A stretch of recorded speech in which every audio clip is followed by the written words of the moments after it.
Welcome to this session, Business Transition Plans Centered Around Mapping and Eliminating Fossil Fuels. And this is a session co-hosted by Exponential Roadmap Initiative and IKEA. And my name is Andrea Lindblom. I'm the head of communications at Exponential Roadmap Initiative. So we're into week 2 of COP, and the single biggest issue, of course, is what countries can commit to when it comes to phasing out fossil fuels. And the draft decision text has all options on the table. That's from full phase out to no text at all. And we know, of course, from the Intergovernmental Panel on Climate Change, or IPCC, that to limit global warming to as close as possible to 1.5 degrees Celsius, to a level of warming at which there is still a livable planet for us, for our children, for our grandchildren, that for that, the use of coal has to have gone down by 95% by 2050, and that's compared to 2019. The global use of oil down by 60%, and gas 45%. So that's the science, and yesterday we saw a very powerful letter from scientists and business and mayors calling for a COP outcome in line with this science. We'll talk today a bit about what business can do to act on the science and how they can center their transition plans around mapping and eliminating fossil fuels from operations and value chains. But before we do that, let's hear a personal account from a young woman from a small island developing state. Welcome, Excel Rodwell from the Seychelles, Youth Climate Change Delegate. And maybe you can grab a mic. Thanks. Do we need to worry about turning this on? It's all done. Fantastic. So great that you're here, Excel. Thank you for having me. Don't worry, we can hear you. It's all good. So Seychelles is this beautiful island nation in the Indian Ocean. It has amazing beaches. It has beautiful coral reefs. It lives off its tourism and the fishing industry. How are you and your people already feeling and experiencing the impacts of climate change? So like you've mentioned, when people talk about Seychelles, all they hear is beautiful beaches, exquisite nature. But on Thursday of the 7th, this Thursday, we were impacted by heavy rainfalls, which led to a landslide. And we lost 3 members of our community. It's devastating when we feel the full impact of climate change at a national level, and being away from home and fighting for what we're actually experiencing is something that we couldn't possibly imagine. The heavy rainfall is worrying right now in Seychelles, and we're not only affected by that, there's also increased sea level rise in my country. Our children are no longer able to attend schools because our infrastructures, our roads are blocked. And these basic needs that our people cannot access due to climate change is becoming alarming. And living on a small island, there's no other option than to take a step back and reevaluate what we're doing to fight climate change. We are talking about what young people want, and what we really need right now is for, as a world, as one community, to come together and fight climate change, because we're already experiencing these terrible, terrible impacts. Now, you're pursuing a Master of Science in Climate Finance. You also work with the Ministry of Finance in your country. But although the emissions of the Seychelles are super small, both now and historically, you want your country to get rid of fossil fuels. Why? There are several reasons, but the main one is we want to be leaders when it comes to climate change. So we cannot be telling other countries that you should you should stop emitting where we're heavily dependent on fossil fuel. We want to become leaders, and this is why we also want to help reduce our dependence on fossil fuel. And I think that as a small island, definitely this is possible for Seychelles, and this would not only, moving away from fossil fuel will not only help our climate, but also our economy. But how would this work? Where do the fossil fuels, where do you need to phase them out, and what can come in instead? Absolutely. The first thing we need to, our biggest emitters sectors in our country is the energy sector, which consists of electricity and transportation. So these are the main areas that we want to help reduce. And the best way to do so is to introduce renewable energy in our country, because we have access to the sun, we have access to wind, and as an island, these resources are the best way possible for us to move towards a net carbon zero. And one of the other aspects that we want to implement is carbon tax, which is necessary so that we can see, as a country, we can put the tax on carbon so that businesses be aware of what we're spending on, and tax those externalities so that in the long run, they also have that mindset to move towards sustainable resources, really. Now, we're talking here in this event about the role of business in phasing out fossil fuels. What would be your call to action to the companies that are doing business in Seychelles on phasing out fossil fuels? I think one of the reasons that shipping companies, these are the main shipping and aviators, are the main emitters as well. They're choosing Seychelles is because we don't have a carbon pricing system. And one of the things that I would recommend for businesses is to, just because we don't have a carbon pricing system doesn't mean that we're willing to let emissions not be cost. This might be a plan for the future, but we want businesses now to take the initiatives and push forward sustainable products and sustainable way of doing business in my country. Because at the end of the day, we're already facing these impacts. So voluntarily choosing to move towards sustainable products would help the country immensely. Yes. Thank you so much, Excel, for this account and for coming. Please do take a seat in the audience if your time permits. I know that you are supporting your delegation in the negotiations and they're heating up, but if you have the time, please stay. Thank you. And no need to turn off the mic. I think that can stay like that. Thank you. And I'd now like to welcome our panelists, Christina Niemeyer-Ström, Global Head of Sustainability Supply and Strategic Sustainability Assignments, Inter-IKEA Group.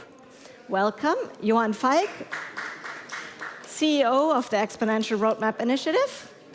Joining us remotely is, thank you, yes, is David Ekelund, CEO of Icebug. He should be coming up on the screen. We have Andrew Prague, Managing Director of the We Mean Business Coalition. And we have Ali Sheridan, Director of Major Partnerships at the Fossil Fuel Non-Proliferation Treaty Initiative. Probably the only initiative that has a longer name than that of Exponential Roadmap. Welcome to this session. So, business transition plans, net zero targets, phasing out fossil fuels. Christina, what is IKEA doing on net zero targets? So what targets do you have, and also what's the thinking there around fossil fuels? We have just recently now aligned our goals with the net zero targets, which means that now we have a 30% reduction goal for 2030. And then we have a 90% reduction goal for 2050 latest, and that is through our value chain and without any carbon offsets. And then we have the remaining 10%, and that's where we go for remove and store in land, can be in forest or agriculture, or also in our furniture. And we are totally behind the full phase out of fossil fuel. So we will drastically reduce the emissions along our total value chain. That is our part. how are you already working with fossil fuels then in achieving your net zero targets? I mean, we of course then now know our fossil fuels, and we know the emissions that we have across the entire value chain. So we are focusing on 4 different parts here. I mentioned them shortly here. So first one is to go to 100% renewable energy and electrify the processes along this value chain, and also work with the constant energy efficiency projects. Secondly is to really work with the material. Material stands for over 50%. Material and food ingredients, 50% of the IKEA footprint. To secure that we in the product development put in new materials and also exchange those that are there today with better ones with lower climate footprint. Thirdly is to also involve our customers in this journey so that they can make sustainable choices when it comes to their life and how they want to live it, in reducing energy use, water, waste, and also to actually have a choice for them to choose more plant-based food. We know we have 600 million people coming to an IKEA store to have a meal, yearly. And then lastly, but absolutely not the least, is to transform to a fully circular business. Thank you, Christina. And now over to David there in the background. So see us all turning around a little bit awkwardly. David, you at Icebug, and just for those that don't know Icebug, this is a Swedish outdoor food brand, excuse me. So, David, you've actually published not just developed, but also published your transition plan that is aligned with the recommendations of the UN Secretary General's high-level expert group, the HLEG.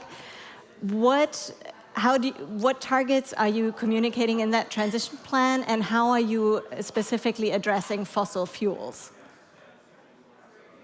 Well, I think the most important is that things need to start happen immediately. So we very much focus on the first part, which is halving latest by 2030.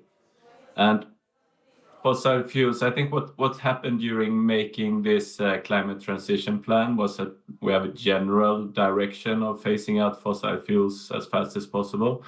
But when we worked with a climate transition plan, it became a lot more granular.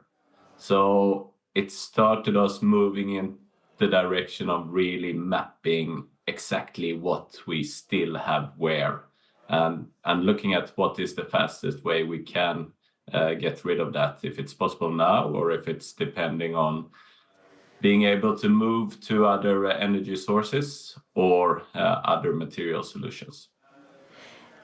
Thank you, David. And of course, you at Icebug and also IKEA, you're both members of the Exponential Roadmap Initiative. Johan, how is Exponential Roadmap Initiative working with its members, both on transition plans and then with a focus on fossil fuels? Yeah, Exponential Roadmap Initiative, we bring together the leading climate impact companies in the world, which are committed to halve emissions by 2030 towards net zero by 2040. And obviously we are absolute supporters of fossil to clean and the fossil fuel treaty, and also supporting the acceleration of these campaigns. Specifically up to the Secretary General's summit this summer, we worked with 11 companies under Claire Wigg's expertise to actually assess these transition plans and nominate them to the Secretary General. We are now specifically creating a work stream with IKEA, Icebug and others to specifically focus on phasing out fossil fuels as a next step. We think it's incredibly important, apart from putting pressure on the politicians, to actually show precisely how it should be done, that it's happening, and to send that clear signal to finance and to suppliers. Thanks, Johan. And Andrew of Women Business Coalition, Johan already mentioned there the Fossil to Clean campaign. What are you specifically trying to do with that campaign in terms of bringing that business voice on fossil fuels out? Yeah, thank you very much, and thank you for the invitation to be here. Exponential Roadmap Initiative is a fantastic partner of ours, and it's really great to be working together. So the We Mean Business Coalition, firstly, maybe just what is it quickly? We are, in fact, an NGO ourselves, working with businesses around the world to drive further action on climate change, really with the most ambitious end of the business community. And we were founded before the Paris Agreement by 7 existing ambitious business organizations, and since then we've really worked to just amplify the message, make sure it's coherent, to really get that ambitious voice in front of policymakers. as well as providing guidance to companies on transition plans and other things. So the big thing that we brought to this COP, as was already mentioned by Johan, is this fossil to clean campaign, which is really about getting the voice of businesses behind fossil fuel phase out and getting policymakers to understand that this is what a big set of businesses are calling for. We think that's very important here in these negotiations because there's a tendency to drive towards clean energy growth and energy efficiency, which is hugely important. And we support the pledge announced and signed by many countries last week for tripling renewables and doubling energy efficiency. It's a fantastic effort. But we always insist, and the businesses behind us insist, as we've been hearing just now on the panel, that we absolutely have to keep the focus on fossil fuel phase out as well, in parallel as the other side of the equation, because the data shows just how stubborn fossil fuels are in the economies. The proportion has hovered around 4/5 of primary energy for many decades, and it is slightly falling now, but really not fast enough. So it's about showing governments that businesses are behind this and pushing them for more policy. So this is the theory of change that we have behind our whole coalition. Actually, is called the ambition loop. And it's this notion that if businesses really are ambitious and take action, if we can act to put that evidence of these businesses acting in front of governments and make them hear that message, it counteracts the negative lobbying they hear from incumbents, from fossil fuel companies, and it helps them to have confidence to make better policy, which then drives more companies, which then we can bring more evidence in front of governments, and so on in a positive loop. So this fossil to clean is really a strong example of that ambition loop in action. Thanks, Andrew. And Ali, of course, the Fossil Fuel Non-Proliferation Treaty Initiative is all about getting rid of fossil fuels, and your list of endorsements and the organizations that are endorsing this initiative is very wide and large and in all directions. There's faith organizations, there are cities, there is individuals. What's the role of business in your initiative?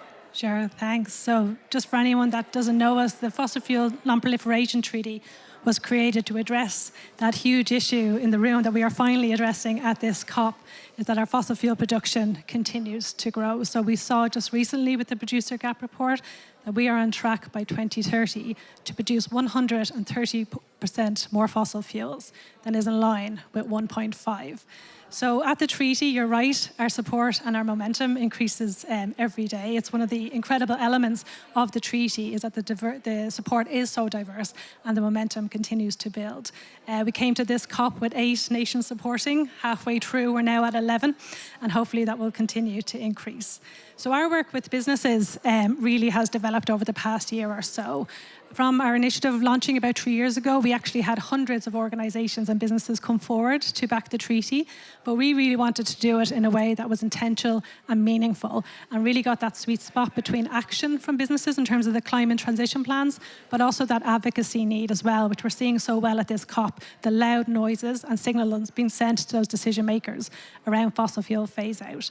So we launched our strategy a few months ago, and we've been working with a lot of leading businesses, including Icebug here, who are one of our early endorsers. And we really work with companies to ensure what they're doing around action on fossil fuels is backing their call to action as well. What we don't want to see, I suppose, is a continuation maybe of the approaches to date that haven't worked. So we heard at this COP that the number of companies that are setting net zero targets continues to increase, but fossil fuel production continues to grow. We hear that the number of net zero companies' targets continue to increase, but lobbying against the policies that will get us there continues to grow. So we have no more time for that. And at the treaty, we want a really strong balance between action and advocacy and not have companies talking out both sides of their mouth on this. So we've had a steady flow of companies and increasing. We've had great interactions with both We Mean Business and ERI as well. And the movement continues to grow. And we're super excited to see that continue to build after this COP. Thanks, Ali. And Johan, you mentioned this work program to map and eliminate fossil fuels, because the companies that we're bringing together, they have large supply chains, right? They're not themselves in the fossil fuel business, but they have large supply chains with fossil fuels in them. So tell us how this work program aims to support companies in phasing out fossil fuels. Yeah, we're setting up this work program, which is part of a transition plan program together with some of the leading companies, as we said, with IKEA and the Frontline, Icebug, and a number of other companies. So it's about, of course, to communicate the commitment to act, and it's about how you actually map your fossil fuels in the value chain. It's about sharing case examples, how it is being done already today, and to communicate that we're actually doing it today. And it is about to share best methods and maybe develop some additional methods, and then to help to scale out that to any other type of company openly. So that is the thinking. And it is about, of course, electricity, it's about heating, it's about cooling, it's about steam, it's about fuels, and it's also about materials. So it's all impact, what is impacting the value chain.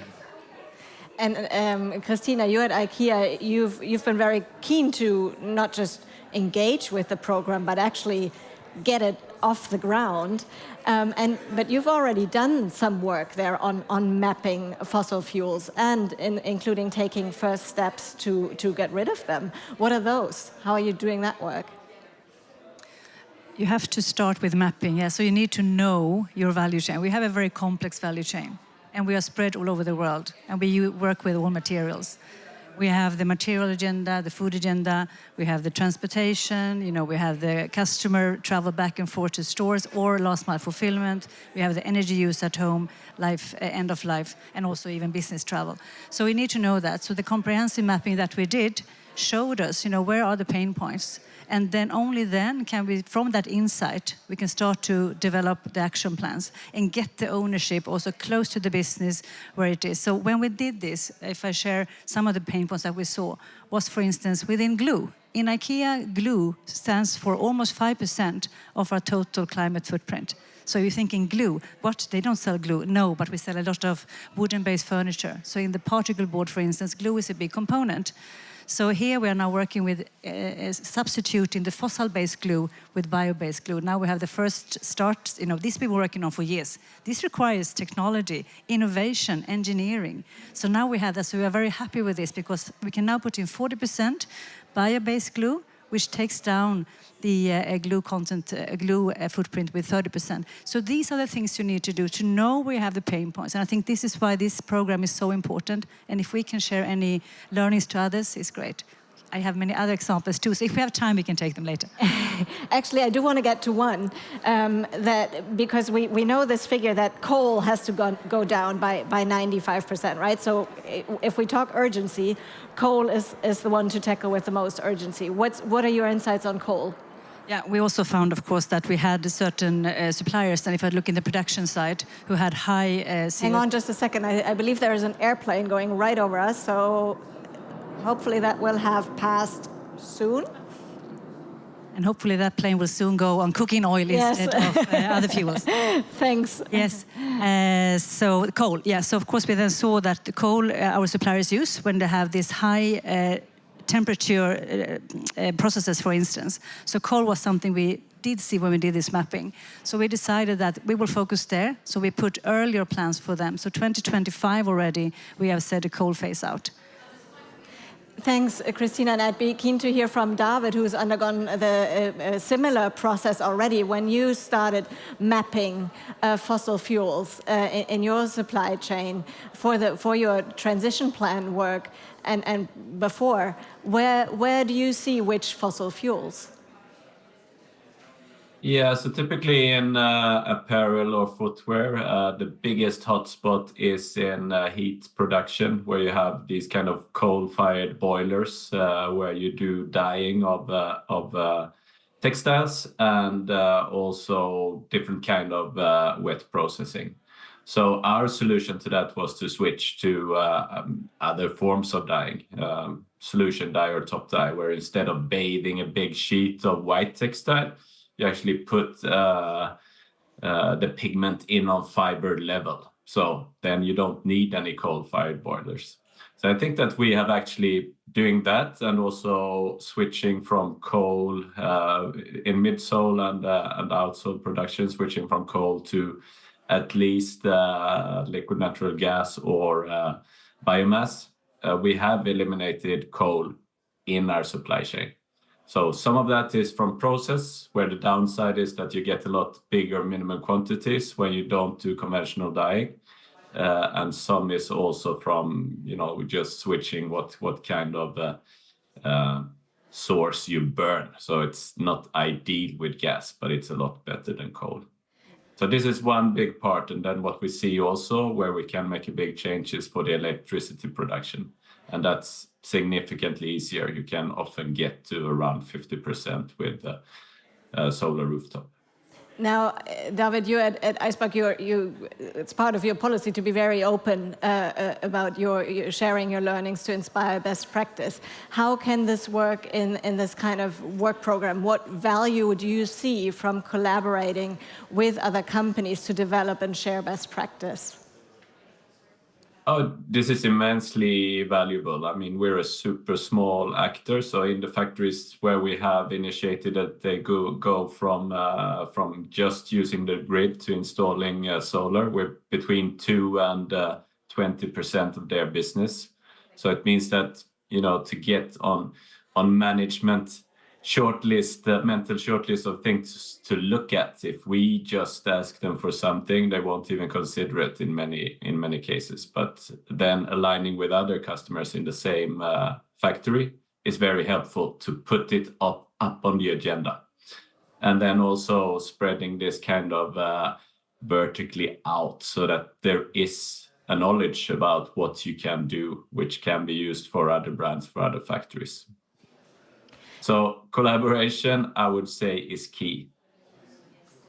Thank you, David. And we come there to collaboration, but also to really uniting business to act. And that's, of course, what the Fossil to Clean campaign is about, but also what the Fossil to Clean principles seek to inform. And I'd just be curious to hear from you, Andrew, how the principles, the Fossil to Clean principles that you launched alongside the campaign really try to get business to act on phasing out fossil fuels. Yeah, thank you.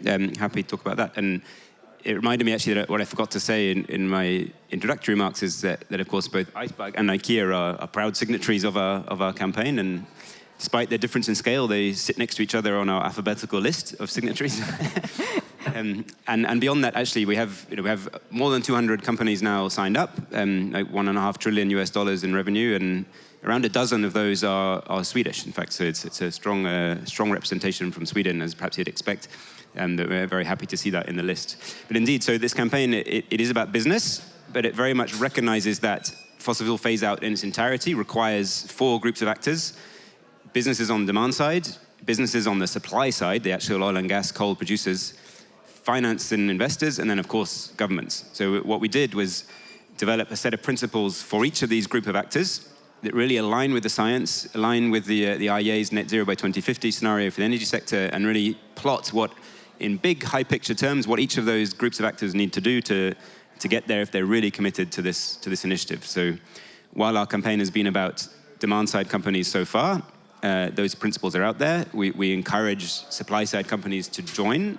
None have yet, of course, but over time we hope this is going to build as a demand signal that will become unavoidable, and one by one the more progressive of the supply side companies who really want to transition may want to sign up, and we're actually seeing some of the kind of midstream refining companies already talking to us. It's quite exciting that that's moving in that direction. And then of course governments. So on the government side, here at COP, of course, we're using this campaign to push very strongly for fossil fuel phase out in the negotiations, in the global stocktake. And we were actually a big part of the letter you mentioned, Andrea, that went out yesterday with these 1,000 signatories, that we were pushing that from the business side. So for governments, it's about really setting clear timelines and targets for the phase out of production of fossil fuels within the country in line with the 1.5 degrees. It's about making sure the power sector is fastest in decarbonizing, given the importance of that, as we just heard, for companies, and with the goal of decarbonized power by 2035 in developed countries and 2040 in developing countries. It's about ensuring that it's backed up with North-South support, so the developed countries really supporting countries in the global South with their transition. And then about the whole set of policies to ensure coherent price signals, removing fossil fuel subsidies, reorienting those subsidies, using carbon pricing where appropriate, and so on. So that's an example of the principles we're putting on governments. And then on the demand side, just quickly, fitting with what we've been hearing from companies about their own transition plans, we call for them to, well, firstly, to sign up, they have to have adopted a science-based target or signed up to the Race to Zero commitment. So that already there's a benchmark to cross to be part of it.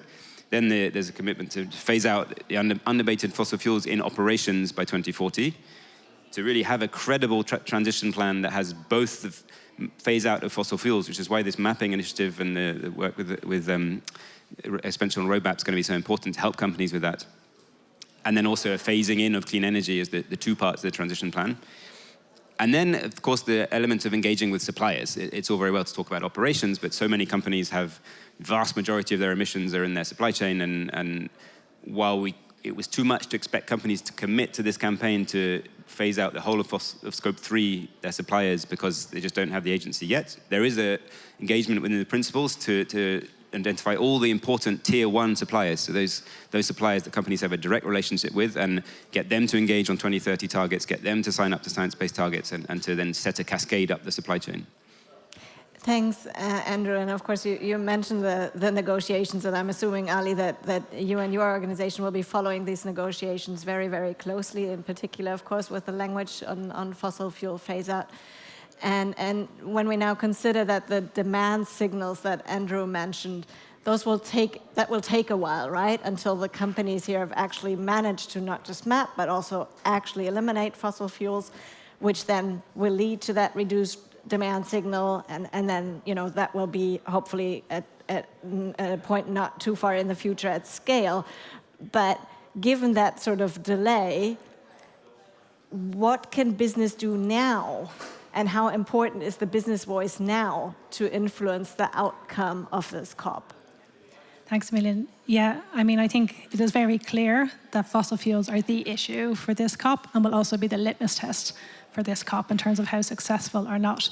And the fact that fossil fuels is the issue is quite astounding in itself. And I think it really speaks to the movement that have been calling for fossil fuel phase out for decades. And finally, it's being heard. And right now, we need that noise and that call for action to be as diverse and to be as loud as possible, including business. So we're seeing some signs of intention around fossil fuels in the different drafts of the text. The fact that phase out is in there. The fact that, yes, renewables is mentioned, but now linked to the fact that it's renewables that will displace fossil fuels. But there's big risks as well in these last few days. That phase out gets taken out completely. That unabated goes in with no definition and opens up a huge amount of delaying tactics that we've seen before, and that equity is not at the core of how fossil fuel phase-out is referenced.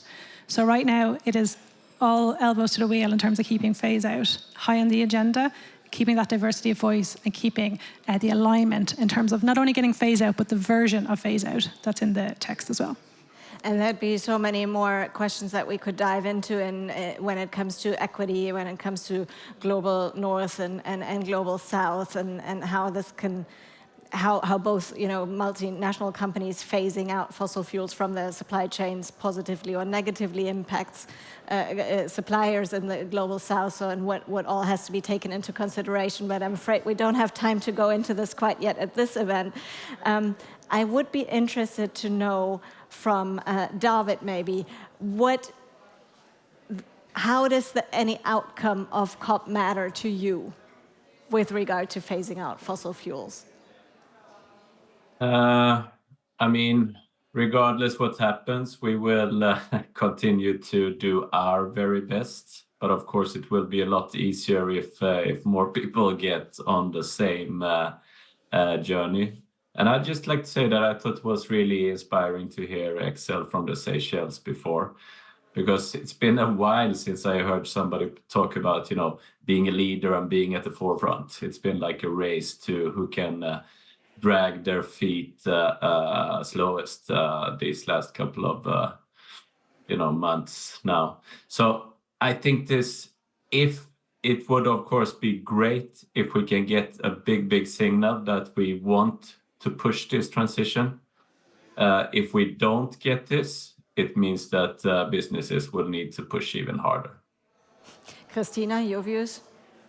Oh, it's very similar as to what you share here from Icebag. And by the way, very honored to be next in line with Icebag on that list, Andrew, so very humbled. So I think it doesn't stop us. We need to do this anyhow. And it's, as David, yeah, now I said is saying here that what we need to do is even more clear. Because the dilemmas, the problems are out there. They won't vanish regardless of the outcome of the COP, but it will make it a little bit more difficult. Of course, governments need to take their responsibilities and also support, specifically when it comes to, for instance, renewable energy from the grid and so on. So we are still hope. We always say we will choose hope instead of despair, because only then we can actually do something and go forward. So we do still have hopes. The COP is not over yet. But we will continue. We stay firm with our goals and targets and our actions. Thank you, Christina. May I just ask you to pass the microphone to Johan. Johan, whatever this COP comes out on fossil fuels, have it in, have it out, anything in between. How does it matter to the work of Exponential Roadmap Initiative? Well, independent of the text, we need to ensure that this COP is a start of the absolute phase-out of fossil fuels. Independent of the text, we're absolutely committed from our perspective. And we need to mobilize, of course, all the companies we can to put even much higher pressure on the government. So that's number one. But number two, as we talked about this work program, we need to develop the best practices, how to phase out fossil fuels, show that it's happening, and send a clear signal to finance. Don't build up stranded assets. They will be stranded for sure to suppliers. If you should be part of the future supply chains, you have to act immediately. So this is incredibly important. So that is basically our own call to action. So we'll map and eliminate fossil fuels with our member companies, and we'll take the action regardless of the policy signal. Andrew, what about We Mean Business Coalition?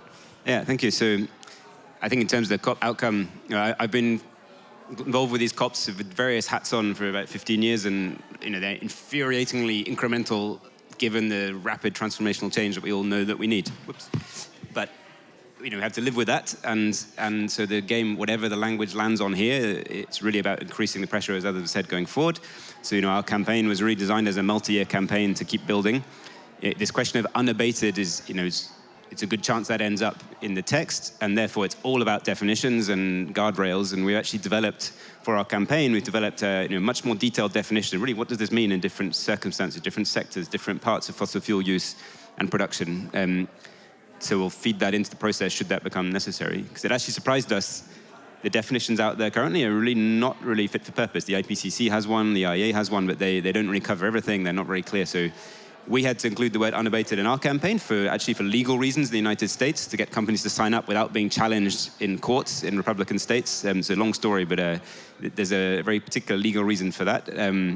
Therefore, we're not afraid of that term. It's just about being absolutely sure how it's defined, what's allowed, what's not allowed, and where the use of carbon capture and storage is in certain hard-to-abate sectors and so on. So the game will be continue to build the pressure, as others have said, really that demand signal, suppliers when they come in, investors as much as possible, has to just keep building, and then in very tight definitions and whatever the qualifiers are that get into the text, we have to be absolutely vigilant to push the tight definitions. It may be unabated, it may be like responsible transition, it may be words around equity, which are very important, but then can be misused. So it's about really keeping vigilant on that. And you opened up a whole new can of worms on the unabated there. I'm not going to ask you for a brief definition, because even that can take a little while. Ali, on how the outcome of this COP matters to you and your work and your organization's work. Just briefly, thanks. Yeah, as I said, we're in new ground in terms of what's possible in the next few days. But I also think it's important to note that phase out our fossil fuels are not in the text. We still need a plan about how we're going to do that, and that's what's missing. And that is a core issue the Fossil Fuel Treaty is trying to address, to get us a legal binding mechanism about how we phase out by fossil fuels, which very much touches on the equity issue, that it won't be every country on the same timeline, that will take into account historical issues, ability to transition, and those who need the most support. So this could be the beginning of what that plan might look like, and finally get us on the right trajectory. And we've every hope, I suppose, that we get a strong mention and we finally start that journey towards getting off fossil fuels and keeping us all in a safe zone. And if I can just say, in terms of the company side of things again, you don't have a climate plan if it's not based on absolute fossil fuel phase out. So if you've made the commitments and you want the credibility, it is time to call for an absolute fossil fuel phase out. Thanks, Ali. And my original idea was to end on having all of you do a call to action here to whoever really on fossil fuel phase out. But I'm afraid we'll have to skip that. And I think that we have heard this call to action quite clearly. On one hand, yes, policy makers, we do need that clear signal. But on the other hand, also a very clear call really to ourselves that this commitment is there from business, and it's now about putting the fossil fuel phase out into action from businesses that really center their transition planning around fossil fuels. So thank you very much for coming, for engaging in this discussion. Christina Niemöller-Ström of Inter-IKEA Group, Johan Falk, Exponential Roadmap Initiative, Andrew Prague, We Mean Business Coalition, and Ali Sheridan of the Fossil Fuel Non-Proliferation Treaty Initiative. Thank you all for joining.